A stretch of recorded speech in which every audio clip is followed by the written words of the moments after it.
Well, hi once again, everybody. Welcome into this edition of the 19th Hole Podcast for Golfers. I'm your host, Dennis Silvers. We've got a wonderful, wonderful show for you today. A couple of house cleaning things before we introduce our guests. You know, the weather here in Las Vegas is very hot, well over 100 degrees. And as you know, I like the hot weather. But, all the golf courses obviously are jammed real early in the morning, and in the afternoons, it's some of them are like a ghost town. You know, people just don't like playing in that kind of heat. And as a consequence, they reduce the price of the greens fees and so on and so forth. But, it's summertime here in Las Vegas. Happens to be very, very windy right now, which adds to the problem. But springtime here is windy, but we're going to get over that. Also, very interesting, this time of year, a lot of golf courses here in Las Vegas overseed rather than letting the fairways go dormant. I love playing off of dormant fairways. I think it's great. But the Southern Nevada Water District just informed all of the golf courses that they are not going to be able to get their normal share of water to be able to overseed. So we're going to have to see what they do, because right now there's a record level low out at Lake Mead. I mean, it's really, really bad. So saving water, conservation is the key thing right now in Southern Nevada with all of the hotel properties, businesses, residential, obviously. So hopefully it's going to get better. If not, it's going to be interesting to see what the golf courses do. Anyway, let me tell you a little bit about our very special guest. I haven't spoken to this gentleman for a while. He's been on the show before. He's a great guest. You probably know the name Barney Adams, who started Adams Golf back in 1998. A short time later, just showing tremendous success within the company, Barney started the revolutionary Tight Lies fairway woods, which were ultra famous. Everybody had a Tight Lies wood. It was really, really good. We'll talk to Barney about that. Barney served as chairman of the board of Adams Golf until June of 2012, when TaylorMade ended up purchasing the company. After a short respite after selling his company, Barney started Breakthrough Golf Technology, which is a company devoted to putting the right kind of shafts in your putter. I know from personal experience, because I have one. It's absolutely fantastic. Now Barney is revolutionizing the driver shaft business with his new company called Brava Shafts. So without further ado, let's bring on the man himself, and let me introduce Barney Adams to you, which is he's almost an icon in the golf business industry. And Barney, so good to see you. It's been a while since we've talked, and what have you been up to, my friend?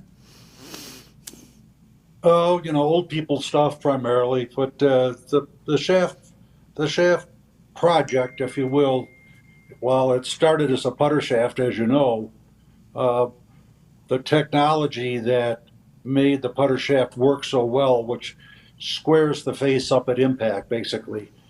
I got thinking. I said, well, if that works for a putter, why doesn't it work for a 7-iron, let's say, or whatever?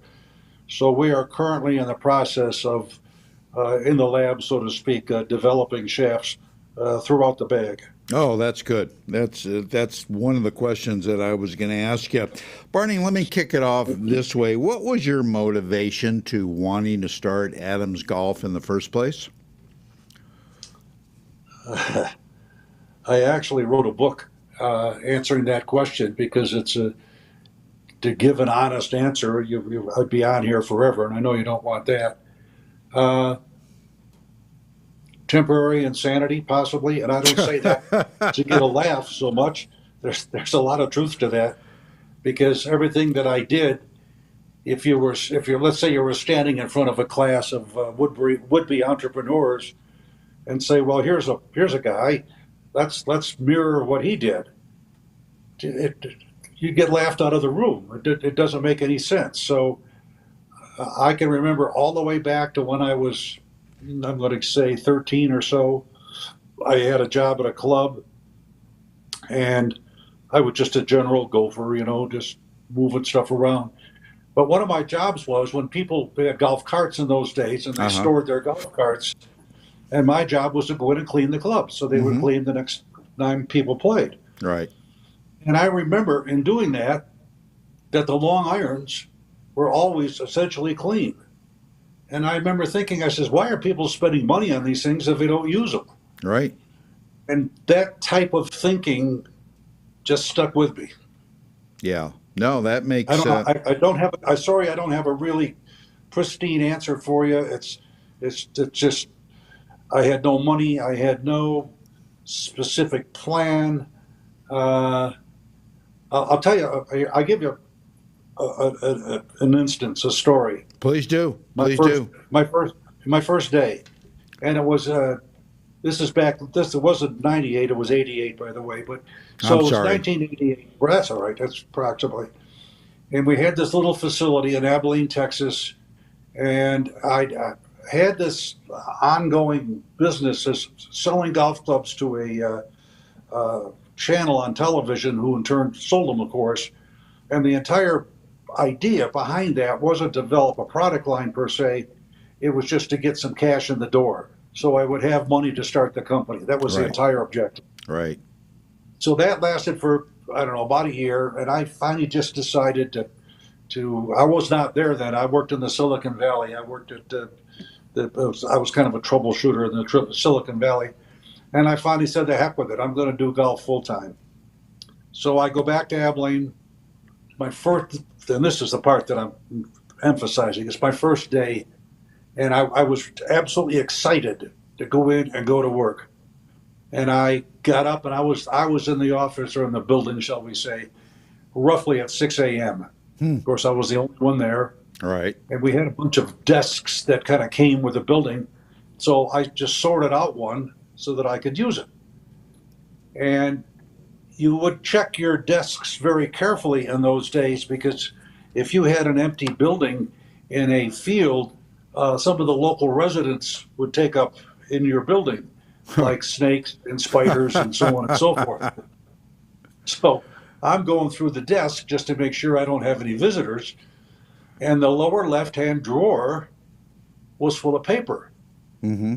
which made absolutely no sense to me. There was no reason for that to be there. So I just pulled it out, stacked it on the desk, and pulled a waste basket over and was going to throw it away. But just out of habit, I read the top page, and it was a demand notice. And the bottom line was that the people who were there had spent the money that came in from the sales to the TV station and had not paid any bills on any of the raw materials. So instead of having a certain amount of money, which I thought I had to get started, I owed actually more than that. And that Wow. was for my 5 minutes on the job. Wow. That Yeah. what a story. You said you were a troubleshooter in Silicon Valley. I was Right. told you were a troublemaker. Oh, I've always been a troublemaker. Uh, Trust me. In my book, I wrote that I was the classic type of person that should not go to work in a large corporation. Absolutely right. I did not belong there. But I will say this, in all honesty, I always advise people to put a few years in with a big company, because the reason that they're big and they've been around for a while is they Yeah. have policies that work, and you Right. learn them. Right. That's exactly right. That's a very, very good point. I've had since I've told a lot of people, Barney, that you were going to be back on the show, and of course they recognized immediately who you were. But they said, Dennis, ask Barney this for me, and I said, what are Adams golf clubs still being made, and if so, where the hell can I find a set? Yeah, the answer is yes, they're still being made, and the part B answer is I don't have the slightest idea. I've seen them advertised on television. You know, TaylorMade owns the name, Right. and I'm guessing it's a TaylorMade product, so I would say contact them.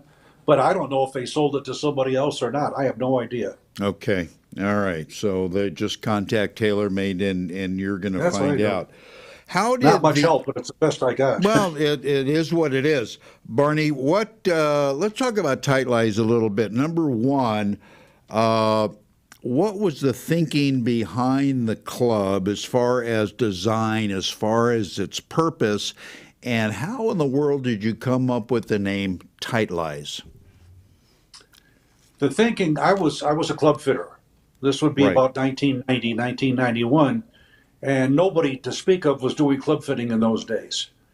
And the reason that I got into club fitting, the primary objective was that I couldn't sell anything. I had products that I had designed and nobody cared. And one of my philosophies, if you want to call it that, or whatever, mantras, I always believe that you sold a service. mm-hmm. And by custom fitting people, by having the service of custom fitting, I was able to sell a product.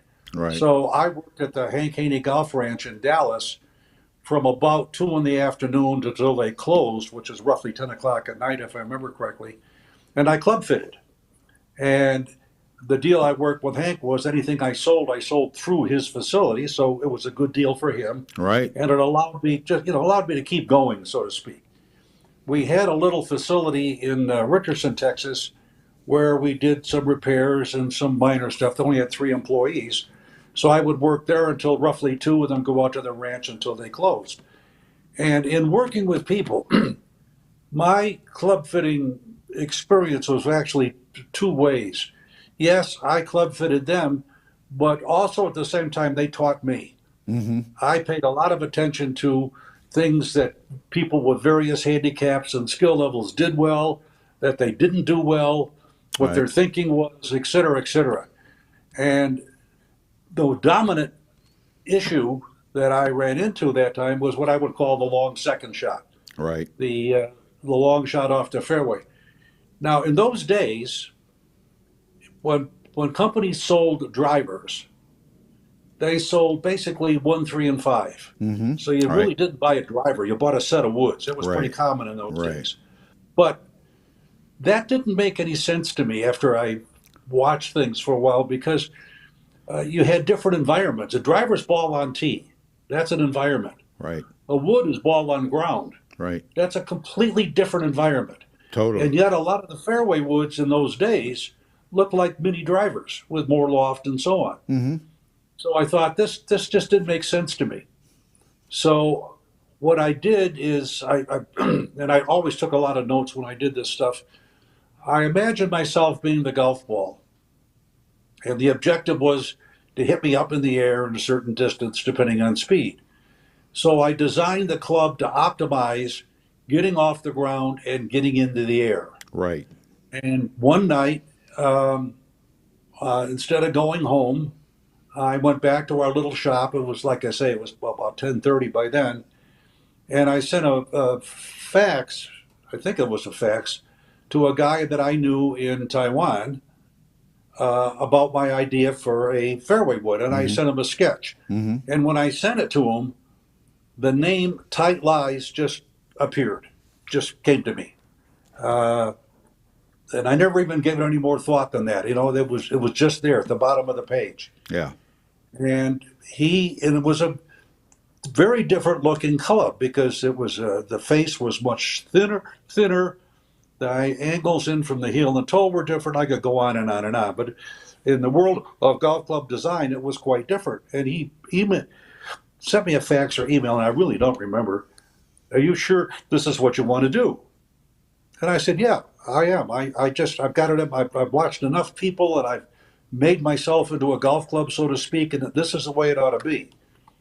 So he sent me some, and I immediately shafted them up and took them out to the Haney Ranch, and I hit them myself, and I gave them to other people to hit.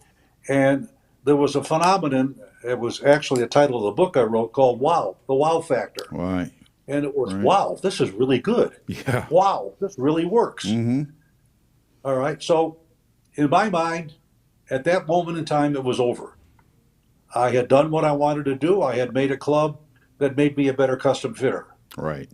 Right. What I didn't realize is that the club was going to take on a life of its own. That's a whole nother story. Yeah, what you did, I mean, it became famous worldwide. I mean, it was the talk of the industry for a long, long time because it was very cool and like you say, it actually worked. Let me ask you this before we take our first short break, Barney. I like to talk to teaching professionals and other people about getting fitted for clubs. Sometimes it's a fairly expensive experience. Do you think it's worth it for the average weekend player to invest that kind of money to get fitted for clubs? Is it really that beneficial? At the risk of alienating all the custom fitters out there, my answer is no. Okay. I don't think I see guys with showing me their set of clubs that they just got fitted for, and they've got $400 shafts, and they've got this done to them and that Right, done to them. right. And I'm thinking to myself, well, I guess, if it makes you feel good, I mean, this is the nature of golf. If I've always said about golf, if you think you will, or if you think you won't, you're right. Mm-hmm. So if this guy went out and got a set of custom clubs, and I look at them and I think, boy, I don't think they're worth the money, but he does, Yeah. and he hits better shots with them, have at it. Have They're at worth it. Yeah, I agree. I agree with you totally because it just shows you the perception and how that gets into your golfing mind, if you will. All right, Barney, stand by. We're going to take a short break, and we come back. We'll have a lot more with a fascinating guy, Mr. Barney Adams. And right now, it's tea time with JT Fitness and Golf. We'll be right back. Welcome to Tea Time Fitness with Janice. Hi, I'm Janice Thornton with JT Fitness and Golf, and let's get into some stretches that you can do on the driving range. So grab your driver and let's get started. So let's get into a 5-iron position, and you're going to have your club across your back. You're going to hinge at the hips like you're going to hit a 5-iron. I want you to rotate to the side and come back. Rotate to the other side. Come back. Keep those hips square forward and back. Cross it over and back. Add that into your next driving range session. Take your game to the next level. Join the JT Fitness and Golf 90-day golf fitness program. Go to jtfitnessandgolf.com for more details.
We all know that just about everything today is getting more expensive, and golf is no exception. Well, I'm here to tell you about one golf company that is designed to save you money. That's right, I said save money.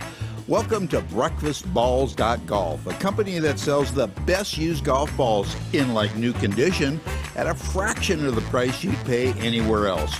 Breakfastballs.golf carries all the popular brands of balls, from Pro Vs to Callaway to TaylorMade to Top Flight and many, many more. They even will ship you colored golf balls if that's your choice.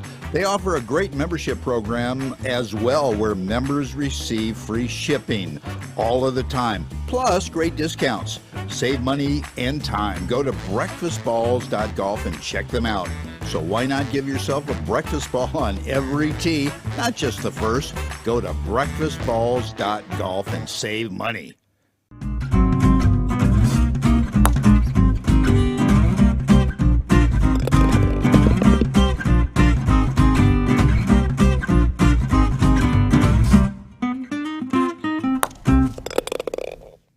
All right, welcome back, everybody, to more of the 19th Hole Podcast for Golfers. I'm Dennis Silvers, having a great conversation with Mr. Barney Adams. I'm sure a lot of you recognize his name. Barney, let me take a small departure, and I'm sick of hearing about all of this stuff, but what's your personal thoughts about this LVI tour and Greg Norman and what's been happening between them and the PGA Tour? Oh, I knew you were going to ask that, and that's that's a tough answer. Part of me on the golf side, I mean, I've been playing the game for literally 70 years now. Wow. And involved with the game and so on. Yep. And I'm very offended by it because I think it violates what we all believe in or would like to believe in regarding golf. That's one side. On the other side, I look at reality. People in political positions, for example, who make decisions, 90-something% of what they do is oriented towards money. Right. And a lot of that money seems to come their way. So let's be realistic, okay? We live in a society where money dominates. It just is the way it is. I may not like it compared to what the PGA has done, but by the same token, I can't be just blind eye to it. If somebody knocked on my door right now and said, "Hey, Barnyard, I got this deal, and we'll do this and this, and you're capable of doing it. And by the way, it's $10 million," I probably wouldn't ask them where it comes from. I'd probably take the money and run. Yeah. You're so right. It's a tough answer. Yeah, it is, and there's opinions back and forth, but like you and I both know, you got to do what you got to do, what you feel best is, for you and your family, and so on and so forth. Anyway, there's an old saying in golf, Barney, and you know this, that the shaft is the true engine of the golf club. First, do you believe that? And if you do, tell us the reasons why that's true. Well, this may surprise you, but I actually don't believe that. That does surprise me. I know. And I would return your question with a question.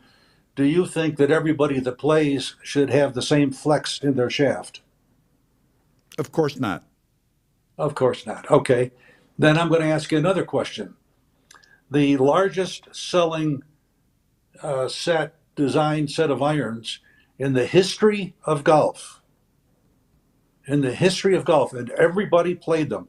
That means grandma and grandpa, the strong college kid, you name it, had an X shaft in every club in the set, and there were no exceptions.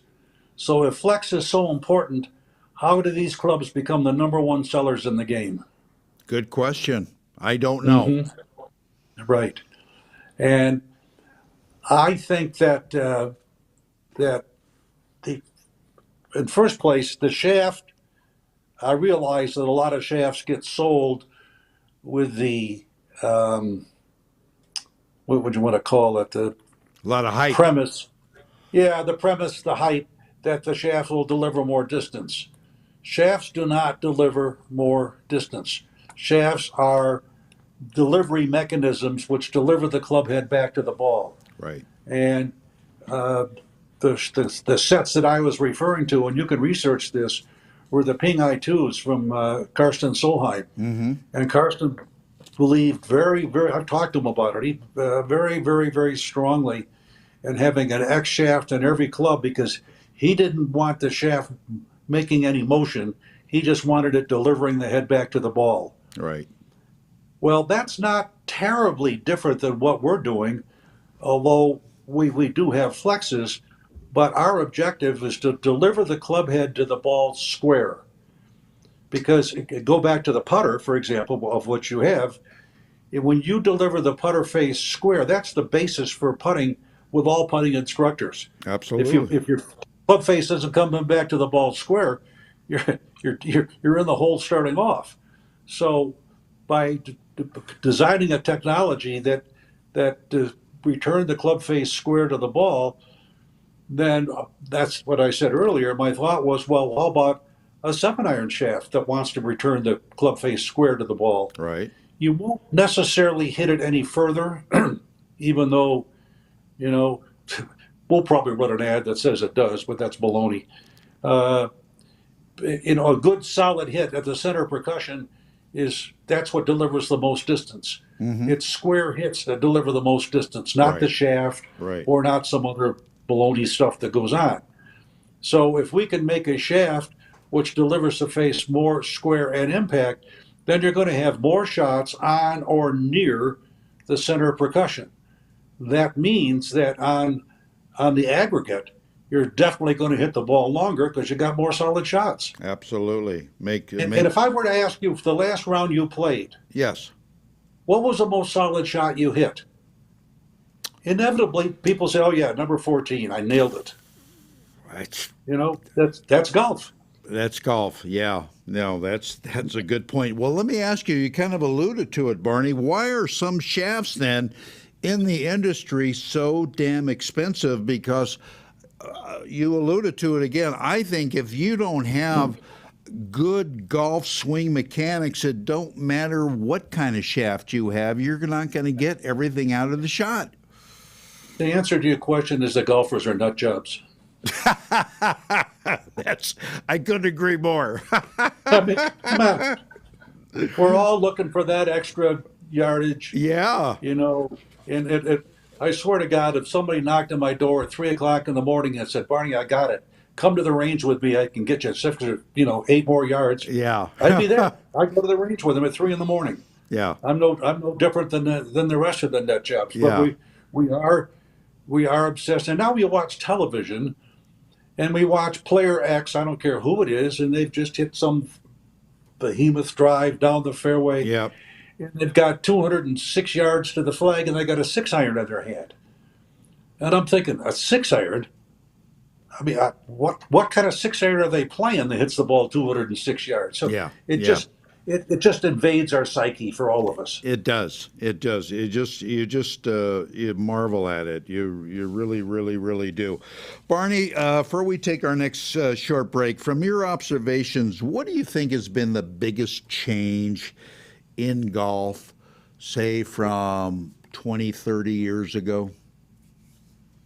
Well, one of them is the condition of the fairways. Of triplex mower, the fairways are much more even, and you can make them whatever you want. If you want to make them slow, I don't know why you would, so you hit flyers or something, but you can do it. But I think the triplex mower has had a great effect on the condition of golf courses, and therefore into the game itself. I suppose the intricate use of electronic data today, you got devices that will tell you if your shoelaces are tight or how tight your grip is or whatever. Right. And, they have an effect. I'm not so sure.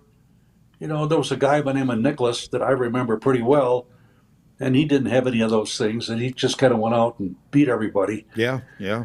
But, it's, I'm looking up at the ceiling here. I don't think it can pinpoint any one thing per se. I mean, drivers, I'll tell you a funny story. Drivers used to be 42 and a half, maybe 43 inches long. Yep. And today they're 45 and a half, 46 inches Yeah. long. Yep. I just cut mine back to 43 because I wanted to see if I could hit more shots near the center of the face. I knew that if I wanted to get, I'm 83 years old, I don't hit the ball anyplace. And I knew if I wanted to hit the ball a little longer, I had to hit it at the center of percussion. That's one thing Right. that has not changed and will never change. Correct. And it's that solid sound, that quiet hit, and that's absence of vibration, and that just means that all the energy is going to the golf ball. Exactly. And I kind of think it's worked. I have no desire to, take my 42 and a half, I forget what it is, maybe 43-inch driver, and make it longer. Yeah. So um, I am sure as I sit here that the golf club companies, the big four, have wonderful engineers, highly educated guys working on various ideas to improve their product, and that's the nature of the industry. It's a constant improvement. That's exactly right. That's exactly right. That's why, when you buy a new driver, 6 months later it's out of fashion, so to speak, because the company's coming out with a new kind of shaft,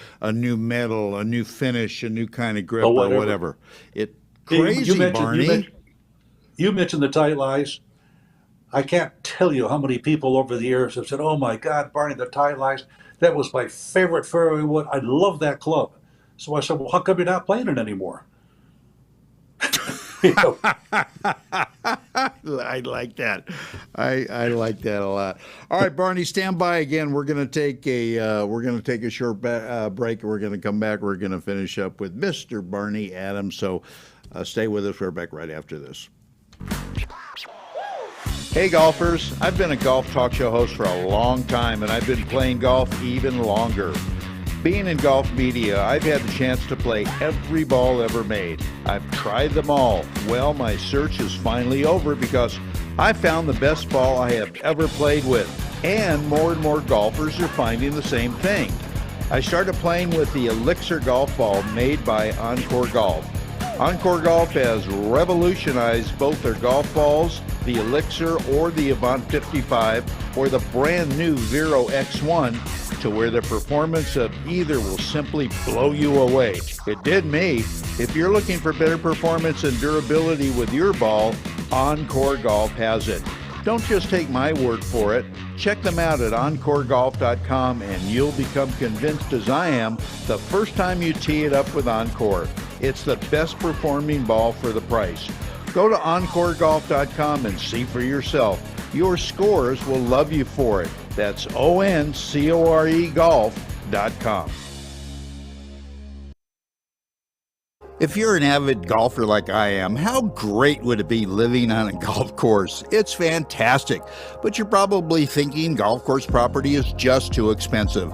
Well, I'm here to tell you that the folks at RWM Home Loans here in Las Vegas can make it happen. RWM Home Loans in Las Vegas will access a wide variety of ways to customize a loan to help you get into that golf course property or anywhere else for that matter.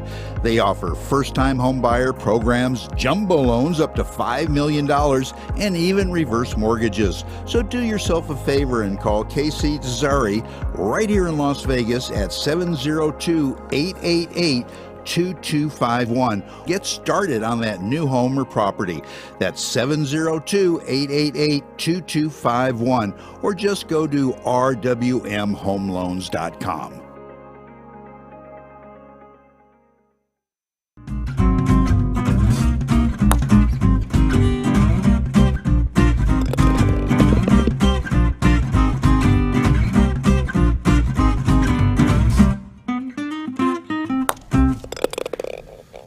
All right, we are back, everybody, and finishing up our discussion with Mr. Barney Adams.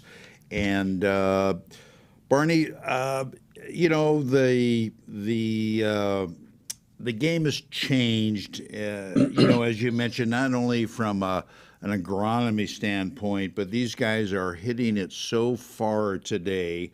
I forgot the company, but personally, I thought it was the biggest bunch of junk I had ever heard, that they were advertising, and they made clubs and they made golf balls. And they said if you matched their golf ball to the right kind of shaft or the right kind of driver head, you'd get, so much more distance and stuff.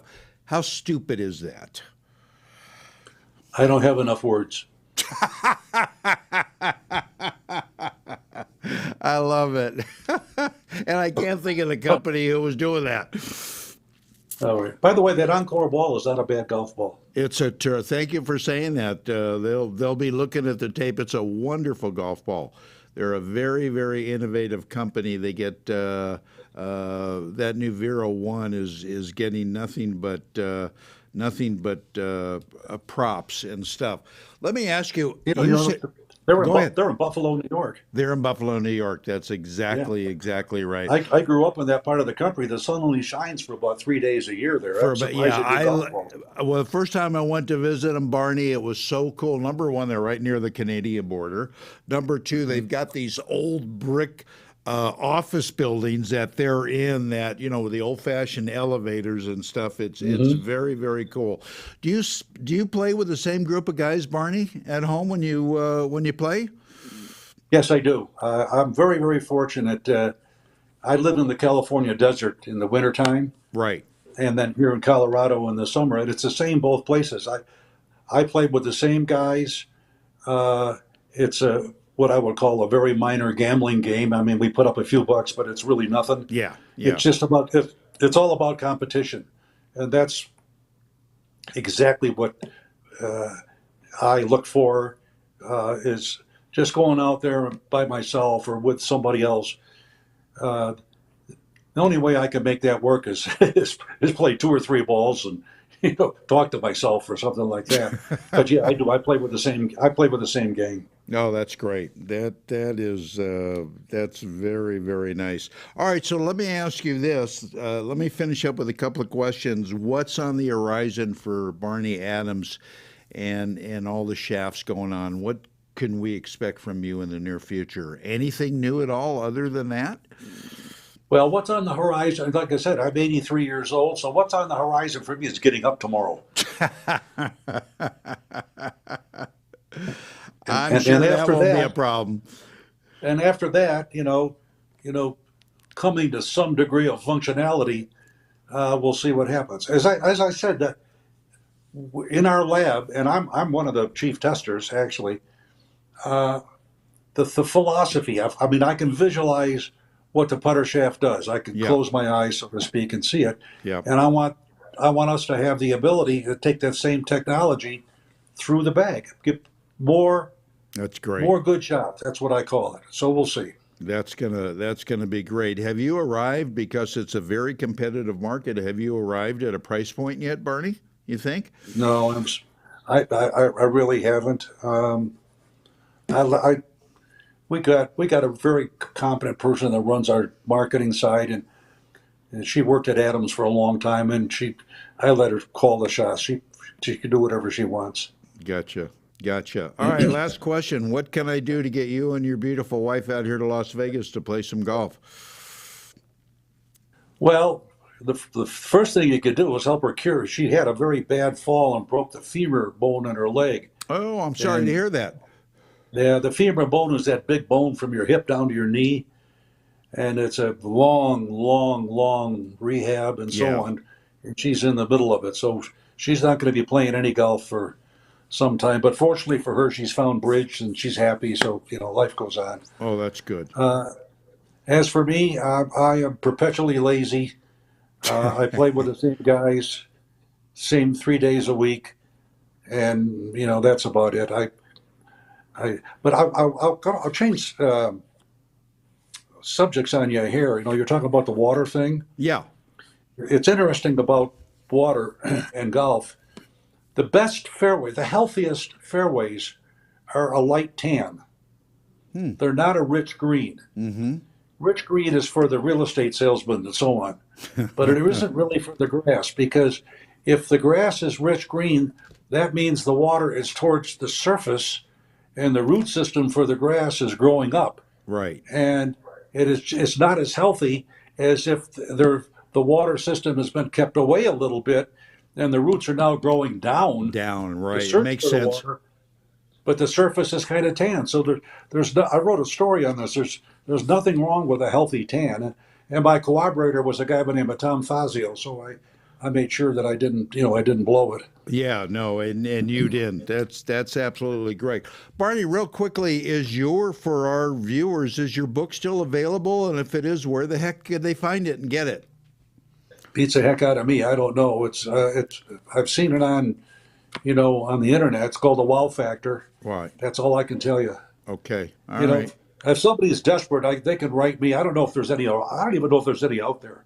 It was Okay. about 4 years ago. Yeah, yeah. Or they could try to Google it and find out if where they could find it. Anyway, Barney, I'll let you go. It was so great seeing you again, and great show. You just got some great information. We wish you well, obviously, with the new shaft company. I have one coming to me. That Mary Beth is kind enough to send to me, and I hope you get them all through the bag. Because I'm going to put this in a driver head, and I know it's going to work, and I'd love to get a whole bag full. Well, listen, if it doesn't work very well, just do me a favor and lie about it, will you? Totally. You know that I will. You know that I will. Anyway, Barney, again, thank you. Take care, and we'll see you sooner than later, my friend. You got it. Thanks for having me on. Thank you very much. All right, Barney Adams, great guy, everybody. We'll take another quick break, come back, finish up the show. Stay with us. As golfers, we want instant gratification when it comes to a better golf swing and playing better golf. Impossible, you say? Not anymore. Golf Boost Artificial Intelligence, AI, has developed and patented the most advanced swing analysis technology in golf. Simply, the algorithms detect your body position and then analyze your golf swing using their artificial intelligence technology. The AI captures all the relevant data from your swing video and then presents you a personalized lesson. Golf Boost AI is the ultimate swing analysis and virtual instruction system for golfers of all ages and abilities. This sophisticated software takes into consideration your height and build, playing level, and returns the ideal solution for your swing. Bottom line, Golf Boost AI is an incredibly convenient and cost-effective tool for golfers to improve their swing. Go to golfboost.com and check it out. The app is free to download and try. Visit golfboost.com today.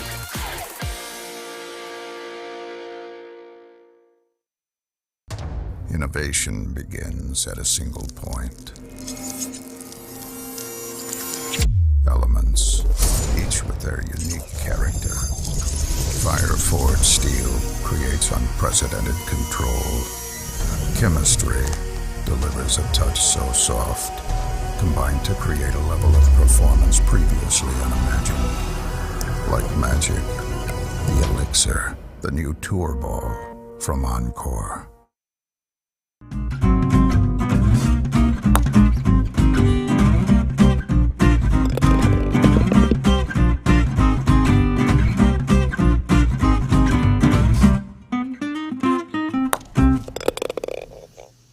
Barney Adams is just a terrific guy, innovator. He's just a super guy. Always glad to talk to him.